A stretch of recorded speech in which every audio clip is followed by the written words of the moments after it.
Hello and welcome to the new podcast about my book, Attempting Local. Attempting Local follows my journey as I explore Ireland, surf the waves of the North Atlantic, hike the country's rugged mountains, and travel throughout Europe, all while striving toward a master's degree. It's an extremely honest account of how tough it can be to leave everything behind and move abroad, though it simultaneously demonstrates the beauty of a life of solo travel. Episode number 3, Welcome to Galway. Just a brief note before we get started. Once you finish this episode, you can supplement your listening with a YouTube video. I filmed and created it during my move, and it's simply called Moving to Galway, Ireland. Search that on YouTube or type in Cullan McNamara to find it on my channel. Watching that will add a visual aspect to the experience, and it'll only make this episode more enjoyable. Thanks for the interruption and enjoy the show. Entry number 4, August 28th, 2018, Through the Veins of Taps. My mother was an adventurous soul, I heard an old woman say at the table next to mine. It made me wonder if people will say that about me when I'm dead and gone. What will my kids say? It may seem obvious to some since I'm sitting at a pub in Ireland, down the street from my new home. Of course he was an adventurous soul, some may argue, in the hopefully distant future. Nonetheless, I can't escape the feeling that what I'm doing isn't real, that it's a facade, that it's ill-reasoned. I came to this city a year ago for 2 nights and fell in love. I vowed to come back. Is that irrational? Untrue? If it is, I haven't discovered so yet.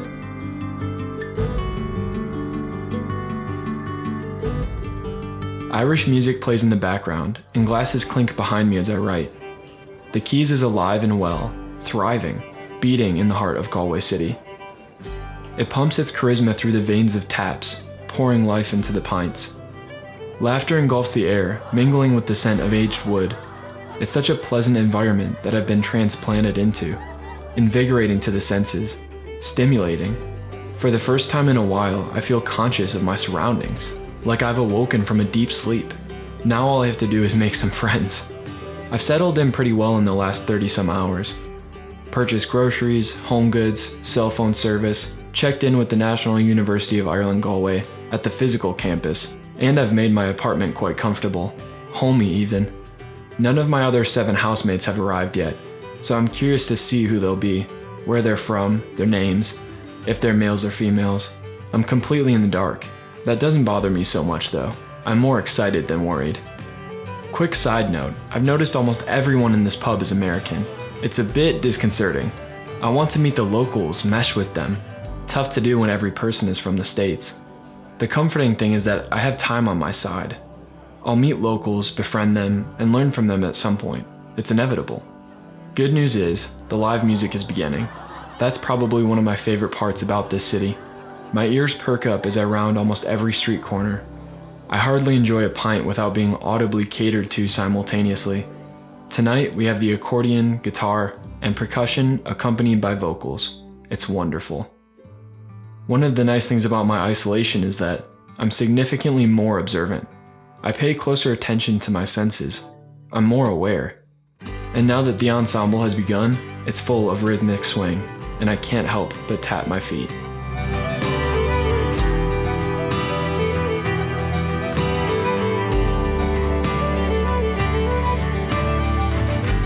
I had to recount this while I can still remember it, even though my mind is cloudy from the numerous pints.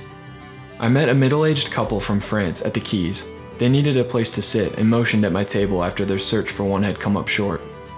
I waved my arm over it to signify the seats were available, and they joined me. We sat in silence as we listened to the live music for a while.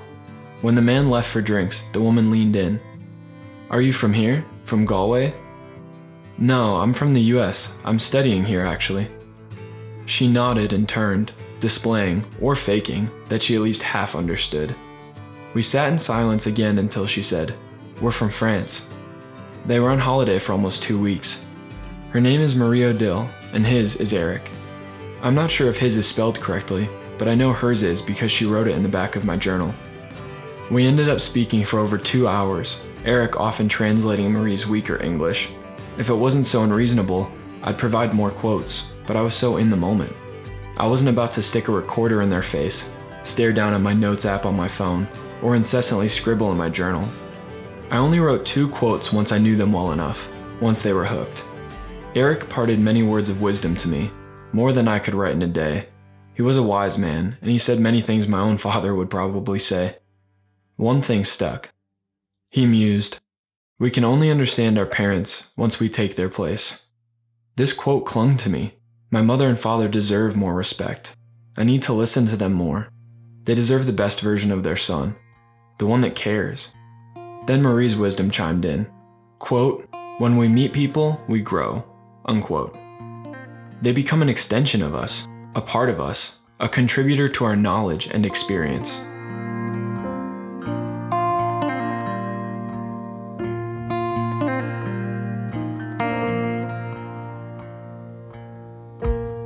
Entry number 5, August 29th, 2018, searching. I met one of my first roommates. His name is Luke and he's from Cork, the second largest Irish city, which is located in the southern part of the country. We sat at our dining room table for over an hour, simply getting to know each other. It was a pretty incredible conversation.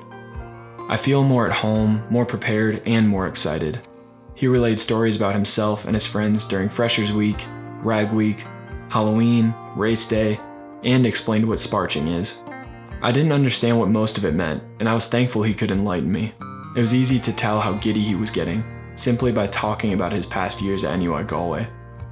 All the holidays Luke had mentioned are dedicated to drinking, but I found sparching to be the most interesting. This one isn't actually a day, just a booze-themed Galway-specific activity. Here we have the Spanish Arch, an old structure dating back to 1584. It sits peacefully next to the River 𝗂𝗵𝗄𝗏, and there's a park of green grass and stone benches to accommodate people who just need to take a moment to breathe and relax. It's often the place where I write.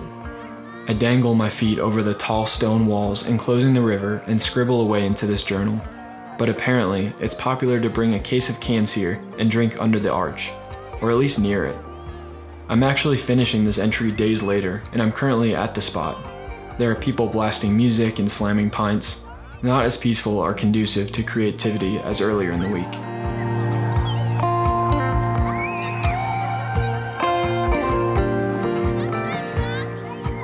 Entry number 6, September 4th, 2018, regret and realization. Regret is not a word I take lightly. It's a word I try my hardest to never even use. But in this moment, my entire body reeks of the shit. I'm fueled by it, and the accompanying guilt of my decision to move to Ireland. I was selfish and unprepared when I entered in pursuit of this dream that I only half understood. I've exhausted my own funds, but worst of all, I've endangered my father's retirement. He's betting on my success with money meant to give him a comfortable life in his old age. My mother wants to send me what little money she makes. Their love and support will never go unappreciated, but the guilt of my inability to chip in is more than I can bear. The pressure to not fuck this all up is mounting, growing, and I fear it's more powerful than my own ambition. The big question now is, do I stay? Is it possible for me to leave? How much money will we all have sacrificed for this ill-fated venture? Or will things change if I find a job, manage some income? Will I be happier once classes begin? If I left, then how long would it be till I actually completed a master's?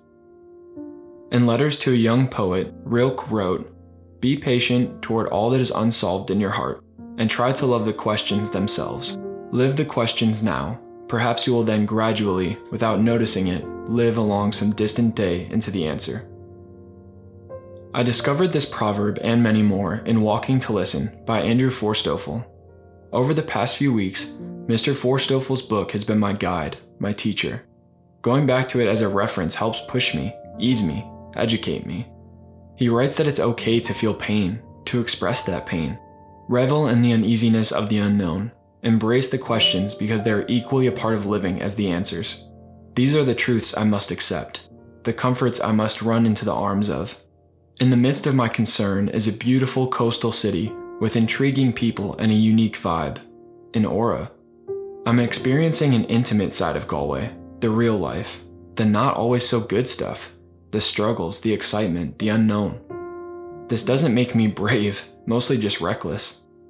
As I've said before, this isn't a trip, It's not some grand adventure. I have bills here and classes, and I have to stress about finding a job that'll put food on the table. It changes the way you see things when you live somewhere like this. I don't have a car to see the country with. I don't have the money or time to fly somewhere like I'd originally planned. A huge part of coming here, selfishly, was about leaving here, seeing other parts of Europe, maybe even Africa. That's all changed. Reality has set in and burrowed deep inside me. But maybe that's more important. Maybe I'm meant to focus on the day-to-day and the mundane and create something special out of it. And I cannot forget I'll be getting a master's degree out of this. That's going to take hard work and dedication. So I guess that begs the final question. Do I really want a master's degree in digital marketing, or did I set out here for something else?